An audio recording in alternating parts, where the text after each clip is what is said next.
ఏ ముగ్గురు కలిసినా ఆ రెండు రాష్ట్రాల గురించి వాళ్ళ మధ్య ఒక్కటే చర్చ. ఎవరు గెలుస్తారు, ఎంత తేడాతో గెలుస్తారని. బెంగాల్, తమిళనాడు ఎన్నికల ఫలితాలు చూపిస్తున్న ఇంపాక్ట్ రేంజ్ ఇది. ఒక్కో సంస్థ అంచనా ఒక్కోలా ఉండటం, సంచలనాలు ఖాయమంటూ అంచనాలు వేయడం జనాల్లో మరింత ఆసక్తి రేపింది. మరి తమిళనాడు, బెంగాల్ రిజల్ట్ సీన్ ఎలా ఉంటుంది? అసలు ఈవీఎంల్లో ఏముంది?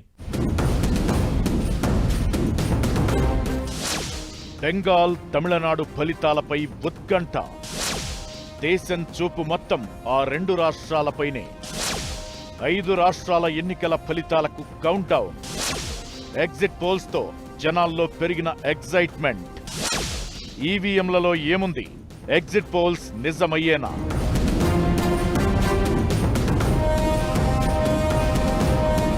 కొన్ని గంటలు, ఇంకొన్ని గంటలు అంతే దేశం ఎదురు చూపునకు ఆన్సర్ దొరికిపోతోంది. తమిళనాడు, బెంగాల్తో సహా 5 రాష్ట్రాల్లో ఎన్నికల ఫలితాలకు కౌంట్ డౌన్ మొదలైంది. కేరళ, అసోం, పుదుచ్చేరి సంగతి ఎలా ఉన్నా తమిళనాడు, బెంగాల్ ఫలితాలపై జనాల్లో మరింత ఆసక్తి కనిపిస్తోంది. ఒక్కో సంస్థ ఒక్కోలా అంచనా వేయడం, మరికొన్ని సంస్థలు అసలు ఎగ్జిట్ పోల్స్కే దూరంగా ఉండడంతో ఫలితం ఎలా ఉండబోతోందనే క్యూరియాసిటీ డబుల్ అవుతోంది. జనం నాడి పట్టలేకపోతున్నాయా, లేదంటే మరేదైనా కారణముందా? ఎగ్జిట్ పోల్ అంచనాలు ఎందుకు విభిన్నంగా ఉన్నాయి? అసలు ఈవీఎంలలో ఏముందనే డిస్కషన్ జరుగుతోంది. తమిళనాడు ఎగ్జిట్ పోల్స్ మరింత ఉత్కంఠ పుట్టించాయి. మామూలుగానే ఆ రాష్ట్ర రాజకీయాలు ఓ పట్టాన అర్థం కావు. ఎగ్జిట్ పోల్స్ ఫలితాలు ఈ విషయాన్ని మరోసారి రుజువు చేశాయి.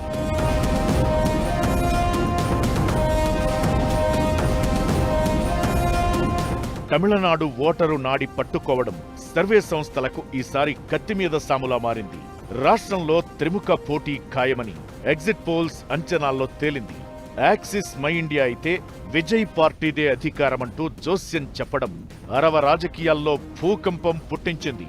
జేవీసీ, ఓట్ వైబ్ లాంటి సంస్థలు అన్నా డీఎంకేది అధికారమని తేల్చగా, పీమార్క్, మ్యాట్రిజ్ లాంటి సంస్థలు డీఎంకేకు పట్టం గట్టాయి. ఇలా ఒక్కో సంస్థ ఒక్కో పార్టీకి మెజారిటీ ఇవ్వడం చూస్తుంటే ఓటరు తీర్పు ఎంత రహస్యంగా ఉందో అర్థమవుతుంది. అయితే అటు లేదంటే ఇటు అన్నట్లుగా వార్ వన్ సైడ్ అనిపించేలా తమిళనాడు ఓటరు తీర్పు ఉంటుంది. అయితే ఈసారి మాత్రం ఏకాభిప్రాయం కనిపించడం లేదు. దీంతో ఈవీఎంలో ఏముందో అనే ఉత్కంఠ పెరుగుతోంది.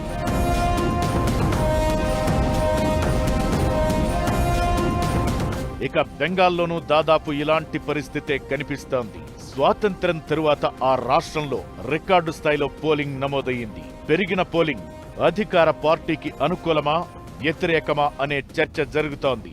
దీంతో ఫలితాలపై టెన్షన్ పెరిగిపోతోంది. ఎగ్జిట్ పోల్స్ అంచనాలు ఉత్కంఠను రెట్టింపు చేశాయి.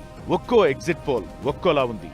ప్రభుత్వ ఏర్పాటుకు అవసరమైన మ్యాజిక్ ఫిగర్ ను బీజేపీ చేరుతుందని చాలా సంస్థలు అంచనా వేయగా, తక్కువ మెజారిటీతో టీఎంసీ విజయం సాధిస్తుందని మరికొన్ని ఎగ్జిట్ పోల్స్ తేల్చాయి. ఇక అంతో ఇంతో నమ్మకం ఉన్న యాక్సిస్ మై ఇండియా లాంటి సంస్థ ఈసారి బెంగాల్ ఎగ్జిట్ పోల్స్ కు దూరంగా ఉంది. దీంతో అసలు జనం తీర్పు ఎలా ఉండబోతోందనే చర్చ జరుగుతోంది.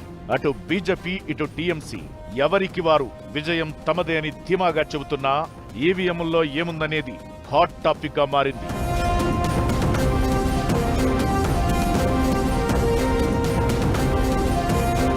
ఇప్పుడు దేశవ్యాప్తంగా ఎక్కడ చూసినా బెంగాల్ ఫలితాల గురించే చర్చ.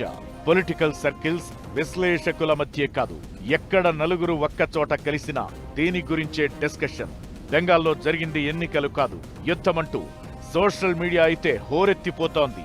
ఎగ్జిట్ పోల్స్ భిన్నంగా ఉండటంతో ఎవరు గెలుస్తారో తక్కువ చెప్పలేని పరిస్థితి. దీంతో ఇప్పుడు ఎగ్జిట్ పోల్స్ మీద చర్చ జరుగుతోంది.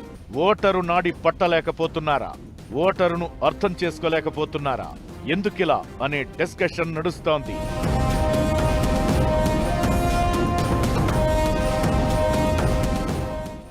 వాళ్లే అని కొన్ని సంస్థలు, వీళ్లు అంటూ ఇంకొన్ని సంస్థలు. బెంగాల్, తమిళనాడులో ఎగ్జిట్ పోల్స్ అంచనాలు మరింత ఉత్కంఠ రేపుతున్నాయి. అసలు ఒక్కో సంస్థ అంచనా ఒక్కోలా ఎందుకుంటోంది? ఎగ్జిట్ పోల్స్ ని నమ్మొచ్చా? చరిత్ర ఏం చెబుతోంది? అసలు ఎగ్జిట్ పోల్స్ ఎలా నిర్వహిస్తారు?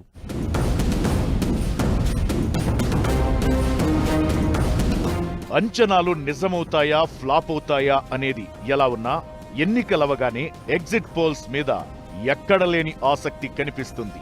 5 రాష్ట్రాల ఎన్నికల వేళ ఈసారి కూడా సేమ్ సీన్. ఏప్రిల్ 29న బెంగాల్లో రెండో దశ ఎన్నికలు పూర్తి కాగానే ఎగ్జిట్ పోల్స్ కోసం దేశమంతా ఎదురు చూస్తుంది. అయితే ఇందులో ఒక్కో సంస్థ అంచనా ఒక్కోలా ఉండడం జనాల్లో మరింత ఆసక్తి క్రియేట్ చేసింది. నిజానికి ఎగ్జిట్ పోల్ అనేది ఓటు వేసిన తరువాత బయటకొచ్చిన ఓటరు అభిప్రాయాన్ని నేరుగా సేకరించే ప్రక్రియ. ఓటరు తమ ఓటు హక్కును వినియోగించుకున్న వెంటనే పోలింగ్ కేంద్రం బయట ఈ సర్వే చేస్తారు. సర్వే చేసే వ్యక్తులు పోలింగ్ బూత్ బయట ఎదురు చూసి ఓటు వేసి వస్తున్న వారిని వివరాలు అడిగి తెలుసుకుంటారు. వయస్సు, కులం, లింగం, గ్రామీణ పట్టణ నేపథ్యం లాంటి కీలక అంశాలను పరిగణలోకి తీసుకుని శాస్త్రీయ పద్ధతిలో సంస్థలు ఓటర్లను ఎంపిక చేస్తాయి. ఓటర్లు ఎవరికి ఓటేశారు అనేది కొన్ని ప్రశ్నల ద్వారా అడిగి తెలుసుకుంటారు.